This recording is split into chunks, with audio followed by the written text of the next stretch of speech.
Hello everyone, ప్రస్తుతం మనతో స్టూడియోలో సీనియర్ జర్నలిస్ట్ అలానే సినీ క్రిటిక్ జగదేవ్ ఉన్నారు. వెల్కమ్ చెప్పేద్దాం. Hello sir. Little hearts, so చిన్న సినిమాకి వచ్చిన ఈ మూవీ ఇప్పుడు కలెక్షన్ పరంగా కూడా సో దూసుకెళ్తున్నట్టు కనిపిస్తుంది సార్. అసలు కలెక్షన్స్ అట్లనే మూవీ అసలుకి ఎట్లా ఉంది సార్? Yes, correct. ఎందుకంటే మీరు అన్నట్టు ఎప్పుడు రిలీజ్ అయిందో తెలియదు, నిజంగా రిలీజ్ డేట్ కూడా తెలియదు. బట్ ఆఫీసుల్లోనూ ఎక్కడ కనుక్కున్నా అరే రీసెంట్గా సినిమా వచ్చిందిరా, వస్తుందిరా, వాడు శివాజీ ఏదో ఓటీటీ సినిమా చేసిండు కదరా, హీరో శివాజీ వాడు కొడుగ్గా చేసిండ్రా, ఎట్లా మాట్లాడుకుంటున్నారు. ఏంటంటే అది 90sలో శివాజీ గారి మూవీ చాలా ఈటీవీ విన్లో వస్తుంది. అది అందులో శివాజీ గారి పెద్ద అబ్బాయిగా యాక్ట్ చేశాడు ఈయన. సో ఆ కుర్రోడు తన పేరు మనోజ్ కుర్రోడు. సో ఇంకా మనిషి కూడా నూనెగు మీసాల్లాగా ఉంటాడు పర్సన్. ఆ అబ్బాయి హీరోయిన్ ఆవిడెవరు సుహాస్తో ఒక సినిమా చేసిందండి. ఆవిడ అంబాజీపేట బ్యాండ్ పార్టీ ఏదో ఉంటుంది, అందులో హీరోయిన్గా చేసిన అమ్మాయి ఆవిడ హీరోయిన్. సో వీళ్ళిద్దరిది ఒక మంచి కాంబినేషన్తో సిల్లీగా తక్కువ బడ్జెట్లో తీశారు. అది సినిమా. యాక్చువల్గా అలాంటివే సినిమాలు. మలయాళం వాళ్ళు చూడండి, బెంగాలీ వాళ్ళు చూడండి, చిన్న బడ్జెట్తో న్యాచురల్గా ఉన్న పరిస్థితులకు అనుగుణంగా మన పక్కింటోడో పొరుగింటోడో ఎదురింటోడో జరుగుతున్న స్టోరీ లాగే ఉంటుంది. దానికోసం భారీ సెట్టింగ్లు, విదేశాలకు వెళ్ళిపోయి పెద్ద పెద్ద గ్రాఫిక్స్, విజువల్ ఎఫెక్ట్స్ ఇవేవి ఉండవు. క్యాజువల్గా ఉంటుంది. కాసేపు మనం ఆ 2.5 గంటలు సుమారుగా హార్డ్లీ 130 to 150 minutes మధ్యలో ఉండే ఒక డ్యూరేషన్తో ఉండే సినిమా. వెళ్ళామంటే బయట ప్రపంచాన్ని మర్చిపోయి ఒక్కసారి మన సాధక బాధలన్నీ మర్చిపోయి చూసేలాగా ఉండాలి. That is cinema. బట్ ఆ దర్శకుడు కొత్తవాడు సాయి మార్తాండ్ అనేవాడు చాలా అద్భుతంగా రాసుకున్నాడు ఆయన. కొత్త వాళ్ళు చూడండి ఆ టాలెంట్. అంటే ఈ మధ్యకాలంలో మనం బాగా అబ్జర్వ్ చేస్తే ఒకప్పుడు దర్శకులు ఎలా ఉండేవారంటే ఒక సీనియర్ దర్శకుడి దగ్గర ఒక 4 సినిమాలకు 5 సినిమాలకు పనిచేసి తర్వాత అన్ని క్రాఫ్ట్స్లో ఇంత కొంత నాలెడ్జ్ పెంచుకొని అలా వచ్చేవారు. బట్ ఇప్పుడు ప్రతి ఒక్కరు కూడా మొబైల్ ఫోన్తో ఒక షార్ట్ ఫిల్మ్లా తీసేసి తర్వాత సోషల్ మీడియా వేదికను యూటిలైజ్ చేసుకొని ఇలా చేస్తే బాగుంటుంది, ఇలా ఎందుకు చేయకూడదు, ఇలాగ అప్పట్లో రామ్ గోపాల్ వర్మ లాంటి వ్యక్తి ఒక సెన్సేషన్. శివ సినిమా ముందు వరకు కూడా ఆయన ఎక్కడ ఏ దర్శకుడి దగ్గర పని చేయలే. ఏదో ఒక దర్శకుడి దగ్గర కోదండరామరెడ్డి గారి దగ్గర, ఎవరి దగ్గర బి గోపాల్ గారి దగ్గర ఒకే ఒకరోజు వెళ్ళాడంట. ఆయన ఏదో ఎలా ఉంటుంది షూటింగ్ చూడడానికి అంతే దర్శకుడుగా అనుకుని వెళ్ళాడు. బట్ ఎందుకో వెనక్కి వచ్చేసాడు. సో ఆయన వచ్చి ఆయనకు థాట్ ప్రాసెస్తో లేదు, నాకు కెమెరా యాంగిల్ ఇలా కావాలి, నాకు ఈ వైడ్ యాంగిల్ ఇలా కావాలి, నాకు ఈ రన్నింగ్ షాట్ ఇలా కావాలి, ఇట్లా పెడతారు, నాకు ఇలా కావాలబ్బా, నేను దర్శకుడిని, నాకు నచ్చినట్టు చెయ్యి. అది ఎలా అయిపోయింది? అట్లాంటి దర్శకుడు దర్శకుడికి ఒక సొంతంగా క్రియేటివ్గా ఆలోచించే ఉంటే దర్శకుడు అవ్వచ్చు, పైగా తక్కువ ఖర్చుతో. ఆ తర్వాత ఆయన దొంగ సంథింగ్ ఏదో తీసాడు, చిన్న కెమెరాతో పెట్టి తీసేసాడు కూడా. అంటే సినిమాకు పెద్ద ఖర్చు కూడా అవసరం లేదన్నట్టు చూపించింది కూడా అదే రామ్ గోపాల్ వర్మ. సో అతను ఇన్స్పిరేషన్గా తీసుకొని ఆయన వ్యక్తిగతము, ఆయన ఇచ్చే స్టేట్మెంట్లు కాసేపు పక్కన పెడతాం, అది మనకు అనవసరం. వ్యక్తిగతంగా కాకుండా ఆయన ప్రొఫెషనల్గా ఎలా ఎదిగాడు, ఎలా వచ్చాడు, ఇంతమందికి ఇన్స్పైర్ ఎలా అయ్యాడు అంటే ఇలాంటి దర్శకులు. ఆ బాటలోకి వచ్చిన వాళ్ళు ఎటువంటి దర్శకుడు? సాయి మార్తాండ్ అనే దర్శకుడు. సో ఒక చిన్నగా స్టోరీ లేను అంటే ఇద్దరు చదువురాని ముద్దురు, ఇద్దరు ఫెయిల్యూర్ క్యాండిడేట్స్ లవ్ చేసుకుంటే ఎట్లా వాళ్ళ తర్వాత దాన్ని అంటే మనం స్టోరీ చెప్పకూడదు, దాన్ని ఎలా అధిగమించి వారు ఒకటయ్యారు అనేది కాన్సెప్ట్.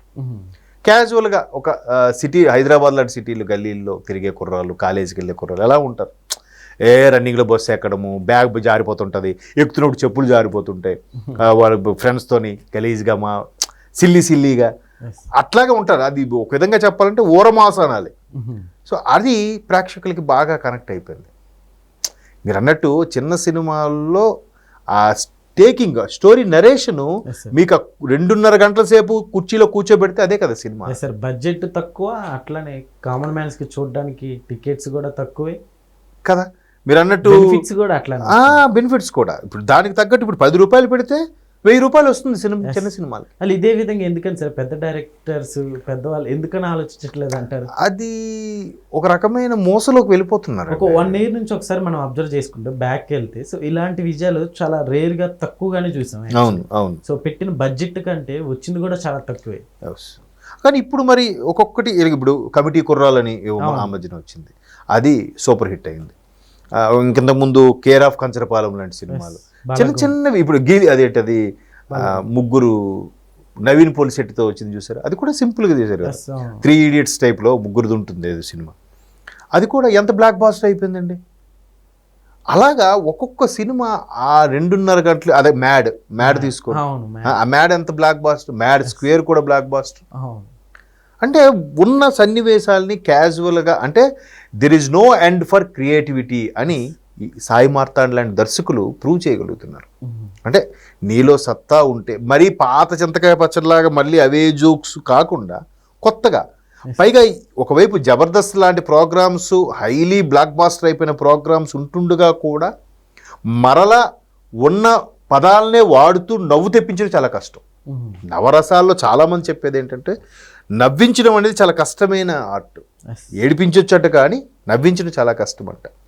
సో అలాగ నవ్వించగలగాలంటే అక్కడ దర్శకుడిలో రచన, స్క్రిప్టు, ఆ రచన దర్శకత్వ స్కిల్స్తో పాటు నటించే నటుల్లో కూడా ఉండాలి.